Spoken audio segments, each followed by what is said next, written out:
Chit देता हूं ना आपने 9 मई किया, ना आपने इनको रोका कि इंट्रा पार्टी इलेक्शन ना कराए ताकि सुप्रीम कोर्ट के पास जवाब हो इनको इंतखाबी निशान ना देने का। लेकिन उस्मा साहिबा ये एक अच्छा स्टार्ट तो हम ले सकते हैं। आज कौमी असम्बली में हल्फ उठाया गया है कि चोर चोर के नारे लगे। अगर आप इनकी खवात अब आप देखें उमर अयूब साहब ने क्या कहा है, ये तो बड़ी जायज़ बात है ना, इसके साथ तो आपको भी खड़े होना चाहिए का पोलिटिकल वर्कर। ये सुने और फिर उस्मा साहिबा आपने जवाब देना है कि क्या आप मखसूस नशिस्तों पर आपको बजाय इसके कि आप इलेक्शन कमीशन को कहें कि इनको दें, आप कह रही हैं इनकी भी हमें दे दें।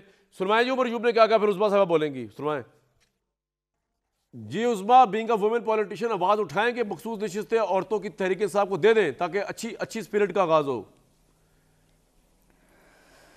शुक्रिया कामरान। पहले तो अपनी तस्दीक फरमा लें, तहरीक इंसाफ को नहीं, सुन्नी तहरीक को। तहरीक इंसाफ तो इन्ना लिल्लाह हो चुकी है, वो तो एग्जिस्ट नहीं करती। तो सुन्नी तहरीक की बात कर लेते हैं।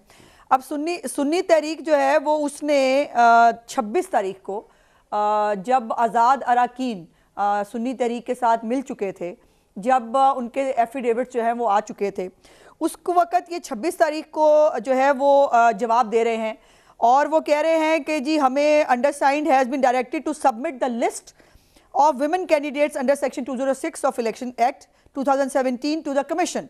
The undersigned submits that since no candidate contested in the general elections to 2024 on the symbol of Sunni Ittihad Council, therefore the list regarding women candidates does not exist, hence not submitted। अब इसके अंदर वो खुद एक तो गुजारिश कर रहे हैं कि जी साढ़े लोग तो किसी ने इलेक्शन ही नहीं लड़या, ठीक है जी। तो उनके जो एक चेयरमैन साहब हैं उन्होंने खुद भी जो है वो अपनी पार्टी के सिंबल से इलेक्शन ही नहीं लड़ा। अब जिस पार्टी के जो है वो खुद लिख के दे रहे हैं कि जी हमने इसलिए लिस्ट सबमिट नहीं कराई क्योंकि हमने जो है इलेक्शन ही नहीं लड़ा, तो फिर कौन सी रिजर्व सीट दे दें इनको। ये इतने ही लाडले हैं कि बस जो इनका दिल चाहे कानून को भी लानत भेज दें, आईनी पाकिस्तान को भी किसी डस्टबिन में डाल दें, इनकी बात मानी जाए, इनसे इलेक्शन नहीं होता वो भी भूल जाएं आप। ये जो है ये टाइम के ऊपर जो है स्केड्यूल फॉलो ना करें। कभी हम MWM के साथ जा रहे हैं, कभी हम जो है वो नजरियाती के साथ जा रहे हैं, कभी हम जमात इस्लामी के साथ जा रहे हैं। अब इनकी अगर खुद कोई कल सीधी नहीं है तो कोई क्या कर सकता है। और इस लेटर के बाद जब वो खुद कह रहे हैं कि जी हमें कहा गया कि रिजर्व सीट की लिस्ट जमा कराएं, हम कह रहे हैं कि हमने चूंकि इलेक्शन ही नहीं लड़ा इसलिए कोई रिजर्व सीट हम जमा नहीं करा रहे। मुझे बताइए, आपको पता है पंजाब में मरियम नवाज साहिबा अभी पहली दफा सीएम बनी है, नई सीएम बनी। आपको कॉपरेशन की जरूरत है PTI की। वो अगर वहां प्रोटेस्ट पे लगे रहेंगे, रोडों पे निकल जाएंगे तो आप मरियम नवाज साहिबा के लिए काम करना मुश्किल नहीं हो जाएगा। आपकी जरूरत नहीं है ऑपोजिशन को साथ लेके चले।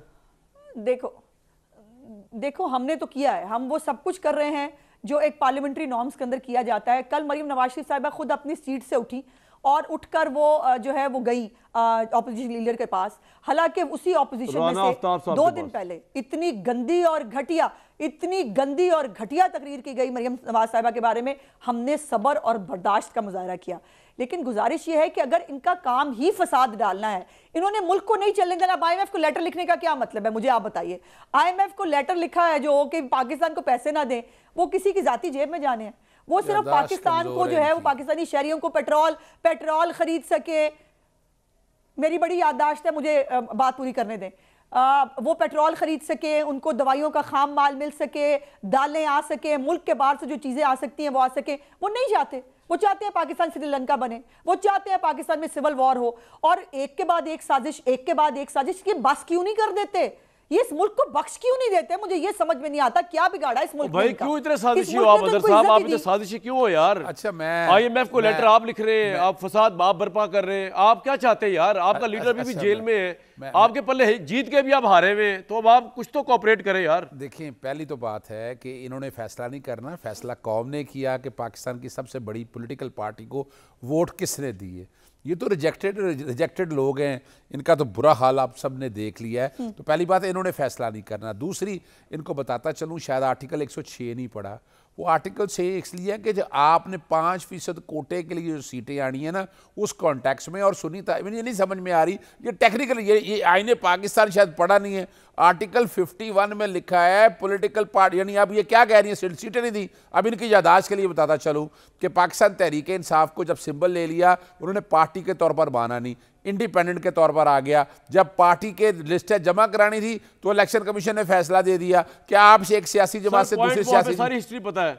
मैं आगे जाना चाह रहा हूं, आपने IMF को खत लिख के पाकिस्तान की प्रॉब्लम इसका जवाब दे रहा हूं आपके पास। भट्टी साहब आपने नहीं बस सिर्फ एक बात कह दूं, सिर्फ एक बात। इन्होंने 30 सेकंड आपके पास। इन्होंने पढ़ा ही नहीं। हमने कब लिखा है कि आपने पैसे नहीं दे रहे? हमने कहा बिल्कुल आप पैसे दें आप, हमने ये नहीं कह रहे। हमने कहा जो पैरामीटर है ट्रांसपेरेंसी के, जो आपने अपने पुराने जो आपके रूल्स हैं उसके मुताबिक सामने रख कर दे। हम ये नहीं कह रहे कि पैसे देने का तो हमने पॉइंट आ गया आपका, पॉइंट आ गया जी, पॉइंट आ गया। पैसों के लिए तो हम हमेशा तैयार हैं जी, भीख मांगने के लिए पूरे के पूरे, वो तो मसला कोई नहीं। सब ये इमरान साहब भी बड़े फख्र करते थे, सऊदी अरब से पैसा ले आया, IMF से पैसा ले आया, किसी ने गुलामी से निजात नहीं दिलाई।